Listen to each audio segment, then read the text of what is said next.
Ashama akkam jirtu hordoftoota Oromiyaa Miidiyaa Neetwoork kun qophii addaa yaadannoo hiriira guddicha Oromiyaa sababeeffachuun qopheeffannedha. Egaa akkuma beekamu hiriirri guddichi Oromiyaa hagayya 2016 Oromiyaa guutuutti geggeeffamee ture. Guyyaa kanaan wal qabatees taateewwan garaagaraan mudataniiru. Taateewwan gaddisiisoonis hedduutu mudatee qeerroon qarreen hedduun wareegama guddaa kaffalaniiru hagayya 2016 jechuudha. Isaan kana gaddaan kan nuti yaadannu rabbiin nama jannataa isaan haa godhu jecha. Akkasumas namoonni biroon guyyuma kanaan wal qabatee taateewwan seenaa keessatti yaadatan garaagaraa kan keessummeessanis ni jiru. Har'a mana maatii tokkotti argamna. Maatiin har'a gidduu isaaniitti argamnu Obbo Girmaa Gammachuu fi Aadde Taatuu Atoomaa Boruuti. Obbo Girmaa fi Aadde Taatuun waggaa 2 baranaa egaa sirna tokko qabu turanii hagayyaa 2016 jechuudha. Kanaan wal qabatees hiriira guddichaan wal qabatee guyyaa kana wanti isaan mudate ni jira. Mudannoon isaanii maal fakkaata ture, akkamiin yaadatu yeroo sana waan jedhuu fi haala amma biyyattii keessattis haa ta'u kan Oromiyaattis uumamee jiru akkamiin ilaalu waan jedhu gabaabumatti kan waliin ilaallu ta'a qophii keenya har'aatiin. Ani yuhun ingidaati, ogeessi kaameeraa keenya Yoelis nu faana jira. Isinis hanga xumura qophii keenyaatti nu faana ta'a jecha kallattiidhumaan gara keessummoota kootiittanii darba. Hayyee yeroo keessan fudhattanii qophii Oromiyaa Miidiyaa Neetwoork dameen Finfinnee yaadannoo hiriira guddicha Oromiyaa sababeeffachuudhaan qopheesse irratti hirmaattanii gaaffiif deebiin faana taasisuu keessaniif guddaa galatoomaa isiniin jedhan. Guddaa galatoomaa isiniin jedhan. Tole eenyurraa eegalu? Tole egaa Obbo Girmaa Taatuun isinirraa kan eegalu carraa isiniif laatteetti. Mee Girmaan akkamiin yaadatta hagayya 2016 seenaa keessatti yaadannoon guyyaan kun siif qabu maalidha? Egaa hundumaan dura mana keenyatti argamtanii carraa kana nu affeeruu keessaniif guddaa galatoomaa isiniin jedha. Bara 2016 akka biyya keenyaatti hiriira guddichatu ture. Hiriirri sun immoo kan yoomillee dagatamuu hin qabnedha. Baroota fuuldura isaanii ture hundumaa sana keessatti sirnoota garaagaraatu ture. Haa ta'uyyuu malee bara 2008 gaafa hiriira guddichaa sana cidha keenya ture akkuma carraa ta'eeti. Anis immoo cidha kana kan gaggeeffadhe magaalaa guddittii biyya keenya Itoophiyaa yookiin immoo Oromiyaa magaalaa guddittii jedhamtu Finfinnee keessatti. Anaaf guyyaan gaaf sana wanta lamatu na mudate. Mudannoo na mudatan laman kana keessaa inni tokko hiriira guddicha kana ta'ee namoonni bira otoo hiriirri kun akka biyyaattis ta'ee akka maalittis hiriirri kun otoo gaafa cidha keenyaa nu haa ta'u jedhanii kuni carraa hin argamnedha. Kuni anaaf bara jireenya kootti yaadannoo guddaadha jedheetan fudhadha. Inni lammaffaan wanti na mudate keessaa inni tokko guyyaa sana akka gaddus ta'eera. Sababiinsaa gaafa cidha kooti sana baay'een itti qophaa'ee mudoo na mudatan keessaa isa kanadha. Baasii adda addaa baaseetan ture. Baasii sana immoo akka guddattan fudhee haa ta'uyyuu malee gadduu koorra garuu gammachuu kootu caalaa ture. Guyyaa sana mudoon na mudatan isuma kana fakkaata. Tole gara Taatuutti darbina. Taatume atoo akkamiin yaadatta guyyaa kana cidha keetiin wal qabatee? Egaa guyyaan sun guyyaan cidhaa nama tokkoof guyyaa seena qabeessadha jireenya isaa keessatti. Mee maaltu ta'e gaafa sana hiriira kanaan wal qabatee cidhi kee bifa akkamiidha kan inni qabaate? Dursaa sagantaa kana gubbaarratti argamtanii yaada keenya fudhachuu keessaniif guddaa galatoomaa. Itti aansuudhaan guyyaan sun naaf guyyaa addaadha. Bakka gammachuunis jira, gaddis jira. Tokkoffaa guyyaa akkasii gubbaarra hiriira guddicha akka guutuu Oromiyaatti darbee immoo akka guutuu Itoophiyaatti ta'uusaa guyyaa sanarra cidhi koo ta'uunsaa baay'ee na gammachiisa. Kan hin gaddummoo uummatni Oromoo keessattuu dargaggeeyyiin guyyaa sana lubbuun isaanii baay'ee ammana kan hin jedhamne lubbuu baay'ee wareeganii guyyaa kana nu gaaniiru. Kanaaf nan gaddasi, karaa tokkoon nan gaddas, karaa tokkoon nan gammadas. Tole kanumaan wal qabatee cidhi keessan bifa yaadameen akka inni hin raawwatamne yookaan hiriira kanaan wal qabate rakkooleen garaagaraa illee akkasiin mudatanii turanidha kan nuti dhageenye. Mee maali wanti isin mudate? Wanti nu mudate tokkoffaa miinzota baay'ee kadhannee turre. Achi keessaa guyyaa sana otoo gara keenya dhufaa jiranii kan qabamanii hidhamanis jiru. Otoo hin beekin torban lama waan akkasii turanii nuti garatti isaan badan wallaallee isaan booddee kan argamanis jiru ijoolleen baay'een. Miinzotni keenya jechaadha. Irra kan biraas immoo bakka cidhi guyyaa sana sirumayyuu hin geggeeffamne jechuun ni danda'ama.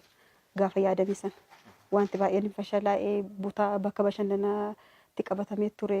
Inkwaan kan bakka bashannanaa deemamu dhiisitti haalli jiru mana keessattuu baay'ee sodaachisaa ture gaafsan. Misirroon yeroodhaan hin dhufne? Yeroodhaan dhufuu dhiisitti guyyaa sanayyuu hin geggeeffamne. Buleetti ganama isaatti ture sagantaan kan geggeeffame. Misirroon hin dhufne. Misirroon hin dhufne hafanii. Mee kanaan wal qabatee miirri isin keessatti uumame, maatii keessatti miirri uumame maal fakkaata? Atoo akka nama dhuunfaa tokkotti egaa ati misirroodha. Eegaa jirta. Sababa kanaan immoo hafeera. Itoo hin dhufin hafeera. Maaltu sitti dhaga'ame? Haalli mudate hoo maal tureme? Haalli mudate ani gadiyyuun baane gara namaatti. Namoonni tokko tokko akka carraa argatanii karaan banamee namni tokko tokko kan dhufee jira warra waamicha waamaman keessa jechuudha warra nu biraa waamaman keessa. Ani isaanittuu gadi bahuudhaan saalfadhee tan hin baane yeroo naan jedhan ani bichaan jechuudha ani bichaan hin bahu bakka. Aannan dhiisee gara isaaniitti bahu gara namaatti iyyuu hin baane. Tole mee Girmaan kanarratti wanti itti dabaltu yoo jiraate haala kamiin maaliif kan isin osoo hin dhaqin haftanii maaltu tureme? Haa ta'uti akkuma ishiin ibsuu yaaltetti mudannoon guyyaa sana akka nama dhuunfaattis ta'e akka maatiitti nu mudates wanta hedduudha. Isaan kana keessaa miinzolii namoota harfan tokko kadhannee turre. Miinzoliin kun illee hedduun isaanii namoota 4 keessaa namoonni 2 kan karaatti qabamanii bakki isaan deeman illee dhabame. Isa booda yaafannoo keessa torban 2 boodatti kan isaan argamanii mucaan tokko nama Wallaggaa ture. Mucaan inni Wallaggaa sun mataan isaallee irraa haadamee mana hidhaa keessatti reebichi adda addaallee isarratti raawwate. Isa booda barbaadanii maatiinsaa bilbilaan argatanii gaafannachi keessaa bahu nutis bilbillee fi arganne isa qunnamuu dandeenyeerra. Akka maatiittis immoo akka dhuunfaa koottis immoo ani guyyaa gaaf sanaa wanta baay'een itti gaddee namoonni tokko tokkos baay'een isaanii maatiidhuma wajjin gaddi guddaan nutti dhaga'ameera. Haa ta'uutii gadda dhuunfaa keenyarra immoo gammachuu kan biyyaatu caala jennee abdiidhuma gara fuulduraa qabnuun bakka boru wanta kana keessa darbinee ifa arguuf jira wanta jedhu namoonni hedduun isaanii maatiinis nu jajjabeessanii haala kanaan achi keessa dabarsine. Inni biraa immoo konkolaachistoonni kan misirroodhaaf konkolaattota nuu fidan illee baay'een isaanii illee jiru. Dhaabbata tokkorraa kan nuti kireeffanne bakka tokko yookiin immoo dhaabbaticharraa konkolaattota 8 kan nuti kireeffanne.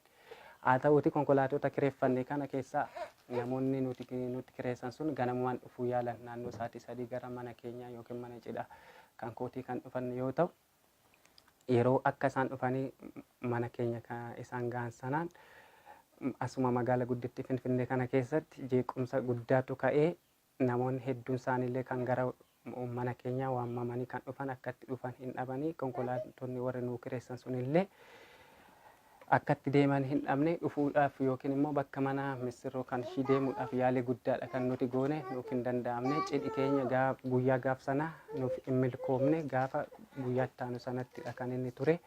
Haa ta'uutii namoonni konkolaataa nuu kireessan sun baasii gimmaashadha kan nuti baasnee fi konkolaataa tokko 1800 kan nuti kireessine. Konkolaataan sana tokko isaaniitiif qarshii 900 kan kaffallee fi rakkoo mataa keenyaa miti rakkoo keessanii jedhanii isaanis nu wajjin deemuu hin didanii nuti akka isaan nu waliin deeman illee yaalii guddaadha kan nuti goone.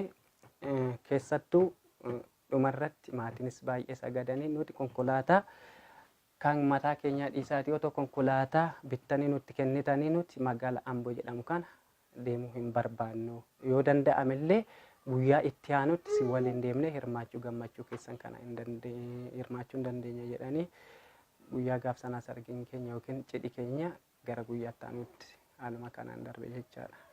Tole egaa abbaan warraa fuuchuudhaaf guyyaa qabatee guyyaa cidhaa beellamee guyyaa mana warra intalaa itti dhaqu jechuudha beellamatee Raafuun kun akkamiin ilaalama aadaa keessatti? Sanaan wal qabatee hoo ati miirri sitti uumame maalidha amma guyyaa sana hafuu keetiif? Haa ta'u gaaffii gaariidha. Akka nama dhuunfaatti ani guyyaa gaaf sanaa wanti natti dhagahame wanta guddaadha. Tokkoffaa gaddi natti dhagahame jira.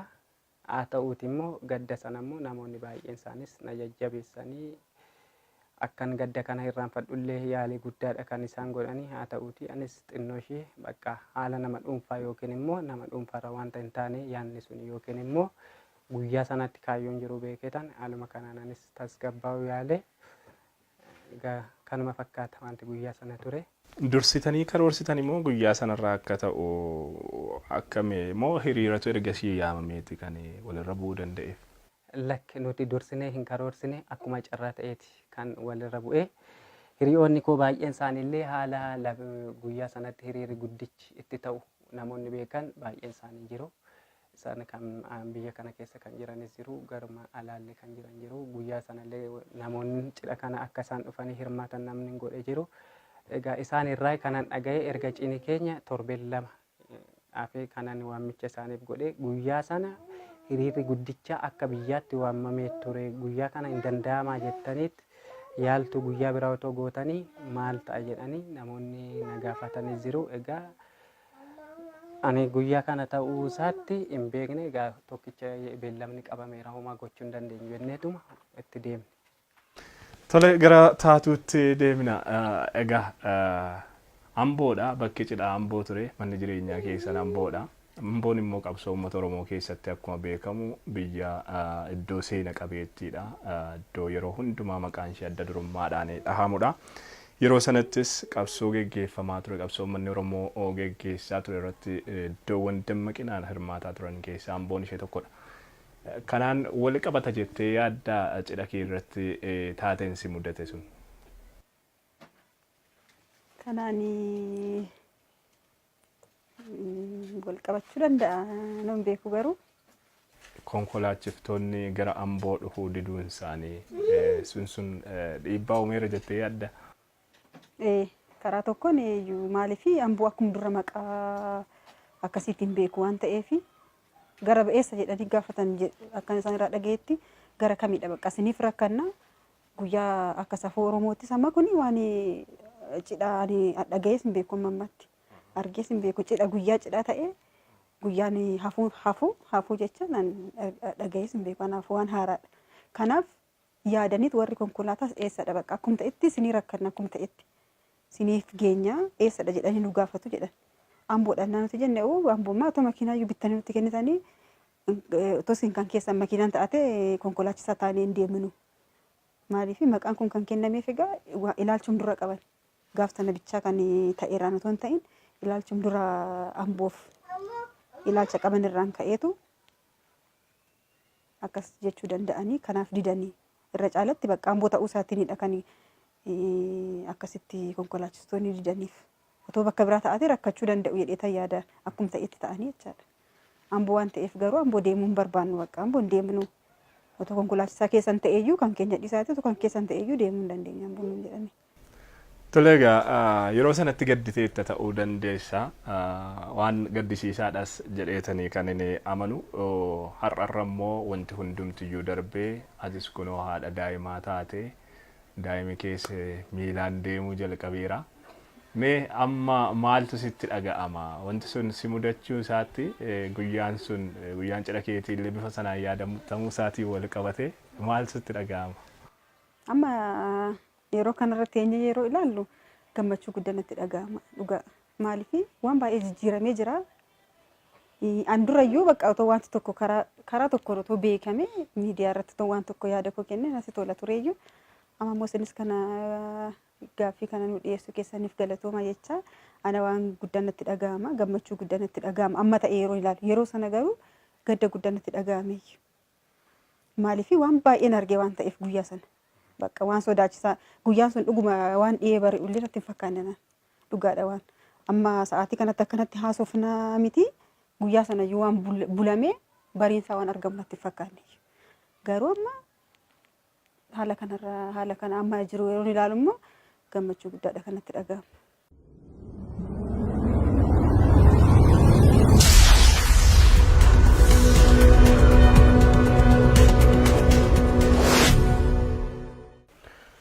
Egaa daawwattoota Oromiyaa Miidiyaa Neetwoork qophii addaa keenya har'aatiin hiriira guddicha Oromiyaa hagayyaa 6 bara 2016 akka guutuu Oromiyaatti geggeeffameen wal qabatee namoota mudannoo seenaa hin dagatamne qabanidha kan nuti dubbisuu irratti argamnu. Mana obbo Girmaa Gammachuu fi adda taatu Atoomaa Boruutti kan argamnu. Ammas mariin keenya akkuma itti fufettee jira. Isinis nu faana ta'a jenna. Mee gara obbo Girmaatti ni darba. Girma ati egaa yeroo sanatti inuma yaadatta jedhee tan abdadhaa Oromiyaa Miidiyaa Neetwoork daawwachuun hordofuun mataan isaatuu yakka ture. Oromiyaa Miidiyaa Neetwoork biyya keessatti damee banachuunis waan hin yaadamne ture, yeroo baay'ee ulfaataa ture jechuun ni danda'ama. Yeroo mootummaan xiyyeeffannoodhaan miidiyaa kana ugguruu, ukkaamsuu akkasumas namoota miidiyaa kanaaf yaada kennan, namoota miidiyaa kana daawwatan mataa isaanii irratti illee dhiibbaa garaagaraa yeroo itti geessisu ture. Har'a immoo Oromiyaa Miidiyaa Neetwoork damee isaa handhuura Oromiyaa Finfinnee keessatti banatee kunoo mana keessanitti argamee gaaffiif deebii isiniif taasisuu irratti argama. Mee haala yeroo sana turee fi haala yeroo ammaa biyyattii keessatti uumamee jiru kana akkamiin ilaalta? Tole, galatooma. Kunis gaaffii baay'ee gaariidha. Haalli yeroo sana turee fi haalli yeroo ammaa ture haala baay'ee waliin argannedha. Haalli yeroo sana ture akka guutuu biyya keenyaatti haala baay'ee suukanneessaa fi baay'ee nama gaddisiisu ture. Haa ta'uutii gaafa guyyaa cidha sana namoonni uffatuma keenya illee ilaalanii namoonni konkolaataa nutti kireessan sana baay'ee miira sodaa guddaatu isaanitti dhaga'ame. Tokkoffaa wanti sodaa kana akka isaanitti dhaga'amu taasise tokko mana misirroo sanaa keessa jedhaniiti jalqaba irratti kan nu gaafatanii gaafa amboo jedhan gaafa amboo ta'uusaa baran hiriyoota isaanii naannoo sarara amboo irraa qaban namoota hedduullee bilbilaan kan isaan gaafachaa turanii jalqaba gara oolotaa irratti kan isaan bilbilanii hiriyaa naannoo sanaa qaban irratti haalli yeroo har'aa daandii amboo fi gara Finfinnee deemu baay'ee ulfaataadha jecha jedhudha kan isaan irraa dhaga'anii achumaan deebisanii naannoo magaalaa Burraayyuutti kan isaan bilbilanii naannoo magaalaa Burraayyuu sanattis immoo hiriyaan isaanii yookiin namoonni isaan bilbilan sun kunoo sagalee dhukaasaa dhaggeeffadhaa haalli Oromiyaa keessa jiru har'a baay'ee yaaddessaadha. Nama kamiifiyyuu wanta cidha dhiisaati namni kamiyyuu mana bahee gara mana isaatti deebi'u wanta baay'ee nama yaaddessa waan ta'eef namni tokko deemuu hin dandeessan wanta jedhu kan isaan irraa dhaga'anii. Haa ta'uutii haala yeroo ammaa fi yeroo sana ture immoo gabaabumatti wal bira qabee akka nama dhuunfaa kootti yoon ilaalu anaaf wanta addaati. Haa ta'uutii haalli yeroo sana ture namoonni hedduun isaanii itti kan ilmoo isaanii namni dhaban jira. Manni namoota hundumaallee manni reeffi hin bahe hin jiru akka guutuu Oromiyaatti. Gaafa hiriira guddichaa sanas immoo namoonni yookiin immoo qeerroon hedduun isaanii sabboontonni baay'een isaanii ukkaanfamanii asuma magaalaa Finfinnee keessaallee gara mana hidhaatti kan darbataman jiru. Hiriyoonni koo baay'een isaanii otoo cidha kanallee dhufuudha deemanii namoonni baay'een isaanii kan daandii irratti qabamanii mana hidhaa galan hedduu isaaniitu jira.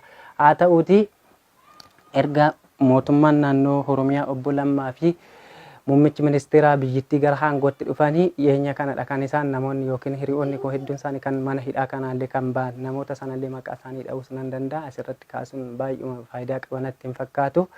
Haa ta'uutii haalli yeroo ammaa kana biyyattii keessatti jiru haala siyaasa isaas ikoonoomii isaas wanta hundumaa hin yoo gabaabumatti yoo ilaalle kan yeroo sanaarra baay'ee fooyya'insa kan qabudha ture. Yeroo sanatti namoonni miidiyaa OMN kana namoonni mana isaaniitti illee namoonni allaalan dhiisaati namoonni kan diishii isaanii kan mana irratti fannifame akka yakka guddaatti kan ilaallamu. Haa ta'uutii har'a immoo gara biyya keenya handhuura biyya keenya yookiin magaalaa Finfinnee keessatti damee isaa guddaa banachuun anaaf gammachuu daangaa hin qabnedha jedheetan ibsa. Tole, guddaa galatoomaa siin jenna. Egaa isin hagayya 6 wal qabatee dhugumaan mudannoo hin dagatamnedha kan isin qabdanii keessumaa cidha keessan tooraa yaadattaniin guyyaa kanas yaadachuun keessan hin hafu jenneetu kan abdannu. Yeroo sanatti egaa cidhi misirroon osoo eegamuu hafee osoo hin dhufin hafee maatii keessatti si qofa osoo hin taane maatii keessattis yaaddoon garaagaraa uumamuun ni jiraata. Mee miirri maatii bira ture maal fakkaataa waan jedhu maatii taatu irraa gabaabumatti dhageenye qophii keenya gara goolabuutti finna. Kallattiidhumaan maatii taatu keessaa gaazexeessituu Dastaa Atoomaa obboleettiidhuma taatu Atoomaa boruu jechuudha. Dubbifnee abbaan warraa ishee miirri yeroo sana ture maal fakkaataa waan jedhu irratti gabaabumatti yaada akka nuuf qoodan goonaa. Ammas nu faana turaa isiniin jenna.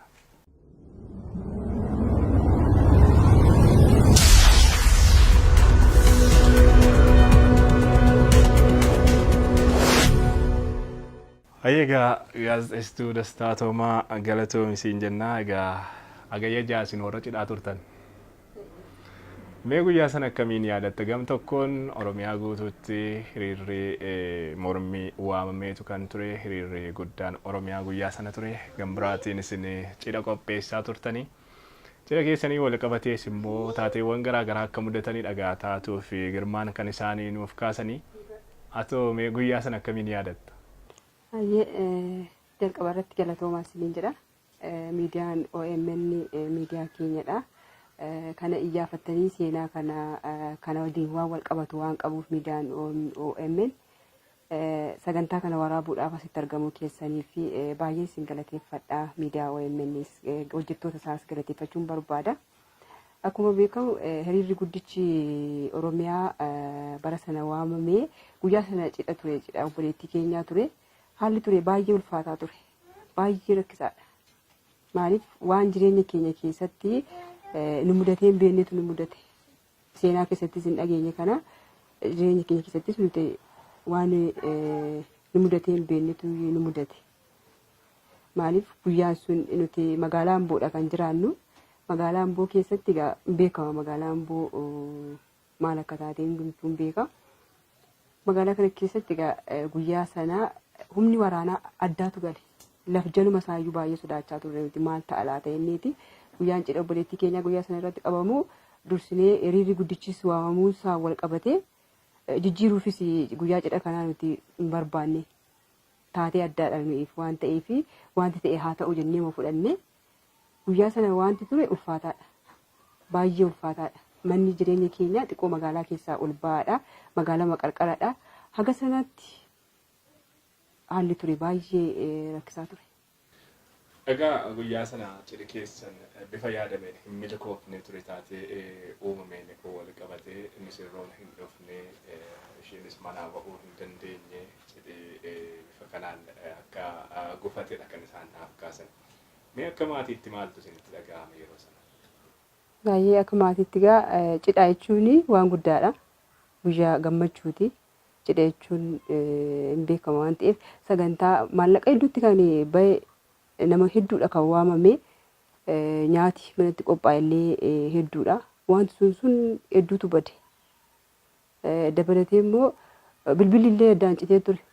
Misirroonni magaalaa Finfinnee kan isaan gara magaalaa Amboo dhufan waan ta'eef tarii isaanii dhufanii rakkootti karaatti mudataa laata kan jedhu yaaddoo hamaatu ture maatii keessatti. Firoonni waamama dhufuu hin dandeenye nyaati manatti qophaa'ee baay'ee akkuma jirutti bade. Guyyaa sana umtuu cidhi raawwatame hin jiru waan ta'eef jechuudha akkuma qophoofnetti kana wanti ture.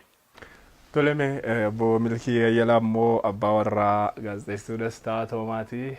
Isinis egaa qaamuma guyyaa sanaa turtan qaamuma cidha sanaa turtan jennee amanna. Guyyaa sana akkamiin yaadattu? Galatoomaa jalqabaa miidiyichis miidiyaa uummataa ta'uu isaatiin wal qabatee agayyi jaammoo beekamaadha. Guyyaa hiriira guddicha seenaa uummata Oromoo keessattis bakka guddaa qabudha. Kanaaf isinis barbaaddanii mudannoo guyyaa sanaan wal qabate kanaan asitti argamtanii haala kanaan sagantaa mana obboleewwan keenya kanaatti qopheessuu keessaniif galata guddaa isiniif qabna. Itti aansuudhaan ani akka carraa ta'ee magaalaa Naqqamteen hojjedha ture yeroo sana. Hoogganaa mana hojii tokkos waan hin tureef yeroo sanatti hojjetaa mootummaa ta'ee jechaadha. Hojii tokko waan qabnuuf guyyaa sana dhufuu hin dandeenye hin beekama guyyaan sun akka kuni jiru. Haa ta'u guyyuma sanbataa guyyaa sanbataa ture guyyaan sun sanbata xiqqaa jechuudha. Bariidhaan bahee dhufuuf ture karoorri waan waltajjii wayiirra ture. Haa ta'u guyyaa sana akkuma beekamu akkuma guutuu biyyaatti gandaa kaasee haga magaalota hunda uwwisee waan tureef bakka tokkotti socho'uun hin danda'amne dhukaasa qofas ture. Magaalaa Naqqamtees akkuma beekamu baay'ee rakkisaa ture guyyaan suni. Sanarrayyuu dabarree nuti cidha nyaachuun hafee ofii kootiifuu guyyaa lama nyaata malee haalli ittiin ture jira jechuudha. Dhufuun haafuuti. Kanaan sagantaa sanarratti argamuu hin dandeenye jechuudha. Isaanis sagantaan sun iyyuu raawwatamuu hin dandeenye gaaf sana haalli ittiin dabarsantu jira jechuudha. Naqamteettis yeroo sana gocha suukanneessaadha kan raawwatame namoota hedduutu lubbuu isaanii dhabe. Mee haalli yeroo sana Naqamtee keessa ture maal fakkaata? Yaaddessaa ture akka carraa sababa konkolaataanis hin jirreef maalis hin turree fi naannoo waajjiraatti hooggansa olaanaa kan biraa waliin achi naannoo waajjiraa dhaquuf yaallee turre.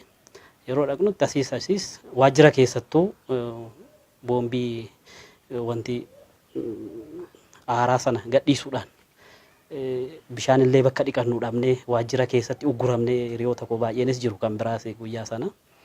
Haalli itti gallees immoo waajjiraa bahuu dadhabnee halkan jechuudha.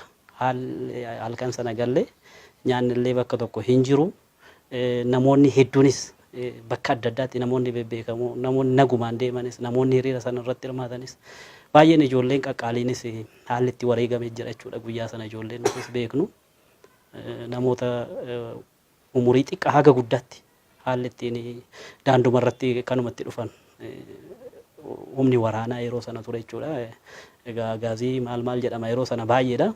Kanaaf karaa irratti nama argee lukuma kaasaa turan jechuudha yeroo sana. Kanaaf namoonni hedduun guyyaatti wareegamanidha. Magaalaa Naqqamteetti keessuma gara nama 30 olidha kan jedhamee dubbatamaa ture yeroo sana kan nuti argines jira. Irra deemnee lakkaa'uu baannus jechuudha. Kanaaf wareegama guddaa kaffalame jechuudha magaalaa sanattis guyyaa sana. Inumaayyuu akka seenaatti guyyaa magaalaan Naqqamtee guutummaa guutuutti kan sochoote guyyaa sana jechuun danda'ama jechaadha. Sababa sanaanis wareegamni guddaan akka bahu ta'ee jira jechuudha guyyaa sanatti. Tole mee ammarra teessanii gaafa laaltan sadarkaan qabsoo uummata Oromoo irra ga'ee jiru akkamiin ilaaltu? Wantoonni immoo fuulduraaf xiyyeeffannoo argachuu maluu jettanii yaaddan? Ani normaalee qabsoon uummata Oromoo sadarkaa tarkaanfii guddoo tarkaanfateera jechuun hin danda'ama jechuudha. Bakka irra turamerra har'a irra teenyee bakki ilaallu kun fakkeenyuma salphaa kaasuu hin danda'ama. Miidiyaan kun nuraa fagoo ture. Haalli keessa turre illee yaaddessaadha. Diishiidhaaf illee diishii kanaan wal qabatu fannisuudhaaf illee hagam akka rakkisaa ta'e nama hidhamaa akka ture hin beekna. Har'a immoo sadarkaa kana ga'ee biyya isaa keessa galee akkaataa kanaan haasa'u uummataa isaa jijjiirama tokko jijjiiramni uummata keessattis dhufe dargaggeessaa kaasee haga gubbaatti kan jiru bakka hawwaa turree fi yaadaa turre tarkaanfiin irra jiramu guddaa ta'uu isaadha. Haa ta'u immoo malee waan hundumtuu xumuramee bakka ga'eera jechuun hin danda'amu. Waan baay'ee nu hafuutu jira. Waan baay'ee nu hafan sana immoo akkaatuma amma jalqabame kanaan wal hubannaa uumamaa dhufe kanaan dargaggoonni hundumtuu hawaasni egaa qeerroo haa jedhamu malee qabsoo sana keessatti akkuma argaa turre maanguddooliin jaartolii gurguddoo jaarsoliin gurguddoo keessatti akka hirmaachaa turan hin beekna. Qabsoo uummata Oromooti jechuudha. Walumaa gala kan hooggane qeerroo haa ta'u malee ammas akkaatuma qabsoo sana itti hoogganameen namni wal hubachuudhaan fuulduratti waan nu hafe sana galma geessisuudhaaf sirriitti tattaafachuu wal dhaggeeffataa immoo deemne bu'aa kana caalu galmeessisuu hin dandeenya. Rakkoowwan asiif achi mudatan kanallee karaan ittiin faluu dandeenyu tokkummaa qofa ta'uusaa haalli itti argaa jirru qabatamaan mul'achaa jiru hin jira. Kanaaf namni ammas asiif achi wal qoodoo otoo hin taane tokkummaadhaan ejjetee qabsoo uummata keenyaa kan akka duubatti hin deebine fuulduratti tarkaanfachiisuu qaba yaadadhuun qaban. Hayyiga hordoftoota Oromiyaa Miidiyaa Neetwoork qophii addaa keenyaa hagayyaa 6/2016 guyyaa hiriiraa guddichaa Oromiyaa ittiin yaadachuuf as mana maatii Bogirmaa fi adde Taatu Azoomaa Boruutti argamuudhaan qophii addaa qopheeffanne kanumaan kan xumurru ta'a. Turtii keenyaan egaa dhimmoota garaagaraa taateewwanii guyyaa sanaaf ergasiis mudatan maal fakkaatu? Dhimmoonni immoo fuulduraafis xiyyeeffannoo barbaadan maal ta'uu wantoota jedhan irratti gabaabumatti marii taasifneerra. Egaa hagayya 6 kan yaadannu kaayyoo qabsoon Oromoo kaayyoo qeerroo fi qarreen Oromoo guyyaa sana itti wareegamaniif wareegama ulfaataatti kaffalaniif sana tokkummaadhaan fuuldurattis tarkaanfachiisuu fiixaan baasuufidha. Waan daawwattaniif galanni keenya guddaadha. Fuulduraafis namoota seenaa wal fakkaatu qaban filannee barbaannee kan isin biraan geenyu ta'a. jalqaba kaasanii hanga xumuraatti kan nu faana turtan guddaa galatoomaa isiniin jenna. Ani yuhun ingidaati ogeessi kaameeraa keenya Yoelis nu faana ture qophiilee OMN biroo waliin turtii gaarii.